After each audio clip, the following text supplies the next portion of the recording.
Hi, my name is Megan on this fuzzy webcam. I hope you can see me well. This is my first stream. Took a long time to get here. A lot of just fears and things that I had to work through. Um, this is a channel that's about animals. My background is animal behavior. I've done many years of work with animals. I started out as a dog bather and walking my neighbor's dog as my mom and neighbor watched me from the porch, hoping to God I wouldn't let go of the leash when I was about 5 years old. But it gave me a sense of purpose and that I had my own little job. But everything vet tech and dog walking business, and then just um, being a voice for the animals. I do animal communication, intuitive communication, and um, healing work involved with that too, and grief counseling. It's all the interactions that animals and humans have, whether it's your pet or any animals that come into your yard, just wild animals that you might see along a highway or in a park, anything that you may or may not have a connection to. But it's just giving a voice for the animals, helping them be understood. So it covers a lot of different ranges there. Um, right now, just talking about, again, personal, what people go through in their lives and the animals that they have, the pets that they have, that they have sometimes stronger bonds with their animals than they do with the people in their lives. And a lot of times it's just more of a loving relationship because the animals are just so pure and innocent and open their hearts completely wide open. And us as humans, we tend to get stuck in our issues that we may or may not be aware of. So this we'll talk a little bit about that too from my personal experience in my own life with my animals, and especially as I've gotten older and life happens and changes, and the ups and downs, the heartaches and miseries and love and happiness and all that stuff, the animals that are there and what they do in those moments. And I believe too in the mind, body, spirit connections with people and animals, as well as within ourselves. And the animals have their own paths as well, why they come into our lives at certain times and then leave, and what they help us with or what they need to work through and need our help in what they need to go through. Um, I've rescued a lot of animals. I'm sure, like most of you have, dogs, cockatiels, chickens. Worked with many clients with many types of animals, as well as wild animals, bear, deer, um, typical backyard animals, your squirrels, and all the other kind of animals that may seem to be like pests that you want to get rid of. But we all have a purpose. We're all here, and I think there's a fine line with people that want to either control them or do them harm versus actually honoring them and seeing what they can actually bring and what their purpose is here in this space and time that we're all here together. So it'll kind of be all over the place, but it's mainly about animals, giving them a voice and letting them be heard.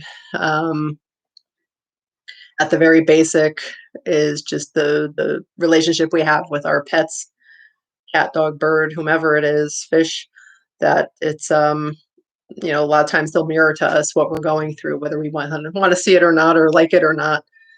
Um, my dog Max comes to mind, where he's a black lab mix. I don't have my picture of him right here, but he was he passed away a couple months ago, and that was a hard loss. That's still grieving. But he was very loving. Anytime there was any kind of upheaval in the house, my relationship at the time, which is now ended, but that was a very stressful last number of years.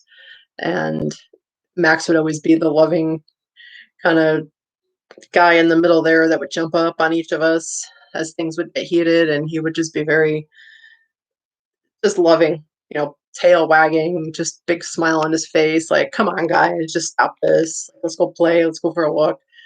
And then as the time went on, months and even years, where it just wasn't getting better, and these are the mistakes we make as humans, I believe, just from my experience, that we don't get it and we have to hold on to, I'm right, you're wrong, and that kind of thing.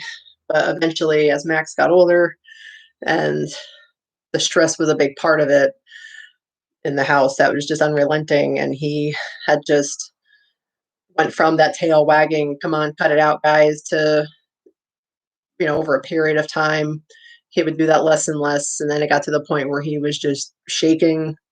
He would walk out of the room or even go downstairs, like as far away from, as possible from the stress. So, um, I'll be open because I want people to understand what animals do for us, that they're even there just to love us and to help us see through our issues, hoping that we get it, and they'll stay there. If you give them the chance, they'll stay with you and they'll love you and they'll help you through it. If you cry to them or what have you, they're there for you. Um, so it'll be a lot of stories.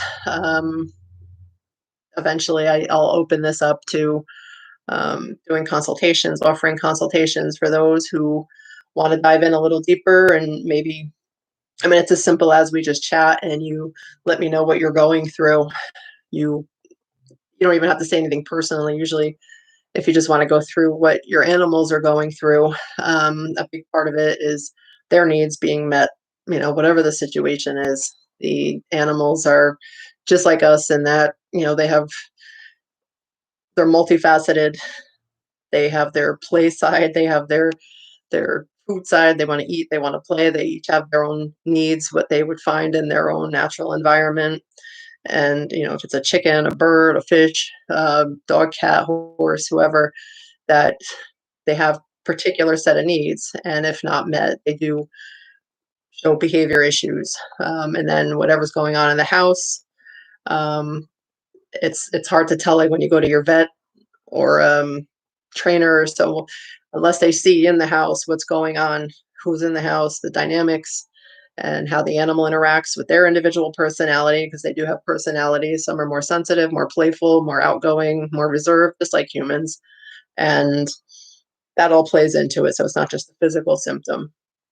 I do a lot of research with the emotional side of health issues in humans and animals. And it's interesting. They say the statistics are upwards of like 75% around there, that most health imbalances stem from some sort of emotional imbalance. And I mean, it could be genetic too, if you have a faulty or a more sensitive nervous system. Maybe there were issues with the mom or the dad, a lot of toxic buildup, or they were in a stressful environment, abusive environment, and that transfers into the womb, into the unborn babies. They did research with that with humans too, the state of the mother with the unborn child in the womb.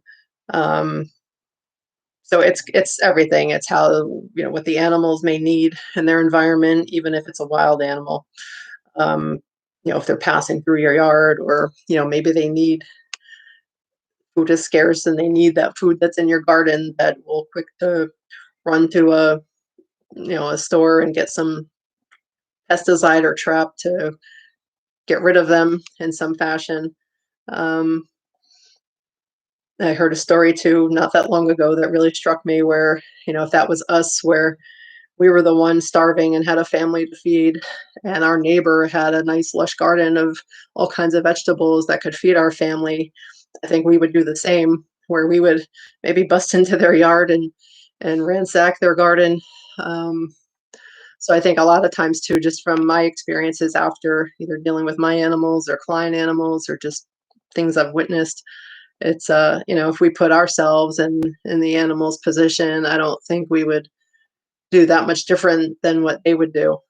Whether it's like my Max with the stressful environment where, they react that way, you'll see a change in the behavior.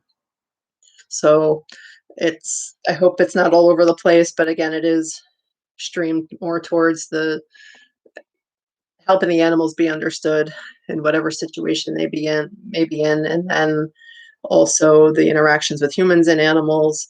And again, it's a big mirror to ourselves how we treat animals. I think it was Gandhi who says the morality of a nation can be judged how they treat their animals.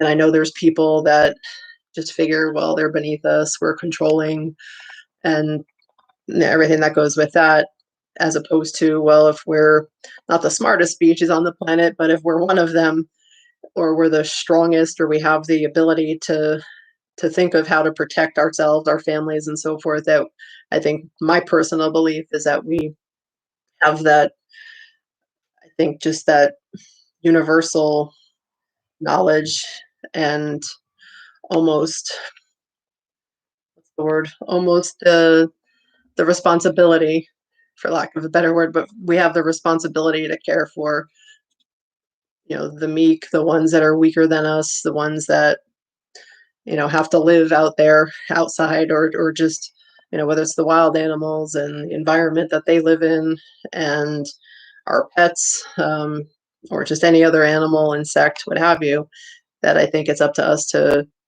do right by them and protect not only their environments and their mental states, their emotional, mental, physical well-being, and not just say that, they're beneath us and so what if it's a squirrel or what have you. I think it's I always think of like Mr. Rogers, how sweet and kind he would teach us when we were kids, that, just be sweet and kind and compassionate to one another. And I think that really lights up our hearts. I think in the, from what I've read and heard over the years, we're all about love. And I know it's hard and tricky being a human, and especially nowadays that it gets trickier to be that openness and love. But yet, when we're depressed, when we feel alone, what do practitioners tell us to do? They tell us get out in nature, get outside, go for a walk, just go touch a tree, walk in the grass barefoot, just connect to nature. Because I think that, I believe, and I know you can find that information out there too, that it's all about, that's our nature, and connecting to nature and being the love one another, not just our own species, but anybody else as well that doesn't look like us or sound like us. But I think since we're all here, we might as well just be kind to each other. I think you know it's easy to separate. It's easy to stay mad and angry, and time passes. And I think the animals definitely, for me anyway, have helped. Been just a mirror right there in my face, showing me, whether I wanted to see it or not, that this is the way to go. Because I've worked with and I've rescued many types of animals that have come from just horrible, horrific situations, and with time and love and compassion, depending on their personalities and how they receive it, they all respond in some way or another. Unfortunately, sometimes it's how long did they have to endure that before they were rescued, taken out of that situation where maybe the damage is too significant, and they have an injury, or just even mentally, emotionally, they get so affected, and it wears them down so much that they're just not right. And no matter what, I mean, love and compassion will always help, but whether or not you see a difference, that's another thing. But I think that's more testament to the cruelty that humans can do to animals, that they're just, with the love and nurturing, human beings, same species, but if one was just vicious and horrific to an animal, where it instilled the damage, created the damage in the animal, then another human being comes along, again, same species, just different person, that loves that animal back into balance, back into a state of better well-being. I mean, that's just a testament to the animal, that they can open their hearts to, they know the love, they know when there's somebody that's not good and somebody that is good. I mean, you can see when your dog may meet somebody for the first time, maybe barking at them, not as a behavior issue, but that they just genuinely just feel, some bad vibe from the person, as opposed to when the person does give off a better vibe, and the animal considering their behavior and personality, again, just like humans may just greet the person and they know when a good person is there. So again, eventually we will reach out and do, offer consultations, and we'll just, start here and put some videos out, and hopefully we'll start attracting some like-minded people and build up our own community here where we can talk, and it's and just go from there. So thank you.